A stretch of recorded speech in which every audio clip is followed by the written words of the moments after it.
یہ 4 باتیں کرنے چلا ہوں اور اہل سنت کا اس پہ اتفاق ہے. جو لوگ بات سن رہے ہیں نا، بے شک اس بات کی تحقیق کر لیں. ہم انشاءاللہ یہاں پہ تقریباً روزانہ بیٹھتے ہیں. غلط ثابت ہو سب سے پبلکلی معافی مانگیں گے.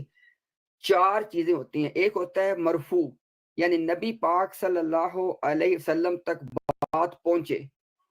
دوسرا ہوتا ہے متصل، کہ سند کے ساتھ ہو، یعنی اگر امام بخاری بات کر رہے ہیں تو امام بخاری سے لے کے نبی پاک صلی اللہ علیہ وسلم تک پوری سند ہو، اور سند کے اندر جتنے لوگ آ رہے ہیں سارے کے سارے آئیڈینٹیفائی ہو سکیں اور سارے کے سارے قابل اعتماد ہوں، ثقہ راوی ہوں.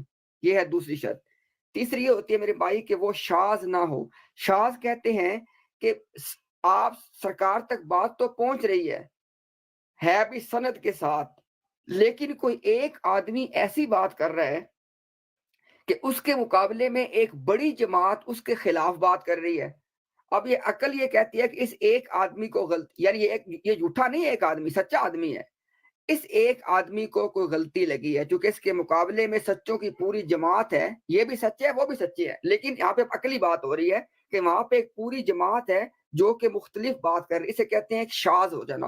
تو جو چیز سرکار تک، جو بات سرکار تک پہنچے، سند اس کی پوری متصل ہو اور سند میں آنے والے تمام لوگ قابل اعتماد ہوں، اور وہ حدیث شاذ نہ ہو، یعنی جو میں نے وضاحت ابھی کر دی آپ کو، اور معلول نہ ہو. معلول کہتے ہیں کہ بعض دفعہ نا پہلی تینوں باتیں مل جاتی ہیں. کیا باتیں ہیں؟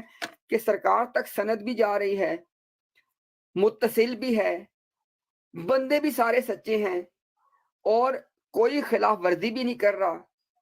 لیکن اس کے باوجود جو فن حدیث کے ماہرین ہیں نا، وہ کہیں کہ اس حدیث کے اندر کوئی ایسی علت ہے کہ اس کو نہیں لیا جائے گا. اب یہ ایک تفصیلی ٹاپک سے میں آپ کو 4 اس کی شرطیں بتا رہا ہوں: مرفوع، متصل، غیر شاذ، غیر معلول.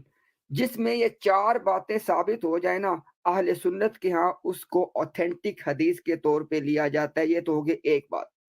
دوسری بات، یہ آپ نے جو بات کی ہم آپ سے ایگری کرتے ہیں کہ جناب محمد الرسول اللہ، ہمارے آقا و مولا صلی اللہ علیہ وسلم اس وقت تک کوئی بات نہیں کرتے جب تک آپ پہ وحی نہ ہو. یہی بات ہم بھی کر رہے ہیں. اگر نبی پاک صلی اللہ علیہ وسلم پہ وحی کر کے نہ کہا جاتا کہ عیسیٰ ابن مریم تم میں نازل ہوں گے، تو ہمارا ایمان ہے کہ سرکار قسم تو اٹھانے کی دور کی بات، سرکار یہ بات کرتے ہی نہ.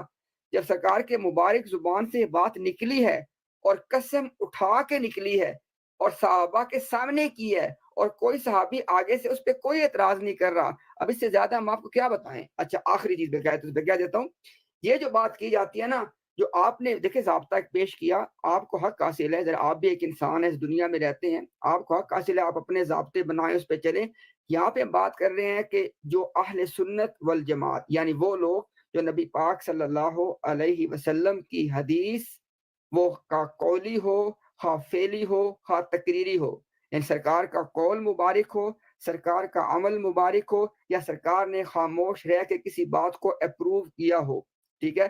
ایک تو اہل سنت کے طبقات اس کو اپنے اوپر اس کو سرانکوں پہ سمجھتے ہیں. ٹھیک ہے جی. اور اس کے بعد صحابہ کرام کی جماعت جو اپنا انڈرسٹینڈنگ پیش کرتی ہے اس کو لیتے ہیں. اب ہم نے دونوں اعتبار سے بھائی آپ کی بات کو ایڈریس کر دیا ہے. میرے خیال میں اس کے بعد پھر بات صرف دائروں میں چلتی رہتی ہے، تو آپ کا جی موقف بھی لوگوں کے سامنے آ گیا، ہمارا بھی آ گیا. شکریہ جی. جی امتیاز بھائی، جزاک اللہ، بہت خوبصورت. صرف آخری مرتبہ اگر کوئی اور سوال ہو ہٹ کے سرکولر آرگومنٹس میں جائے بغیر، تو ایک موقع ان کو دیتے ہیں. جی بھائی مائک کھولیں اگر آپ کا کوئی سوال ہے. سین واو الف لام. جی بھیا. بھائی جی پتہ کیا بات ہے نا، میں نے آپ کو کچھ بھائی سوال ہے آپ کا سر؟ نہ آپ سے سوال ہے ماننی ہے بھائی. ایک بھائی منٹ کی سوال بات ہے سنیں اور میں جا رہا ہوں میرے بھائی بھائی. سوال نہیں تقریر نہیں رکھی. سوری پھر جائیں میرا بھائی. دعاؤں میں یاد رکھیں. ایسی بات کر رہا ہوں میں. جائیں دعاؤں میں یاد رکھیے گا انشاءاللہ.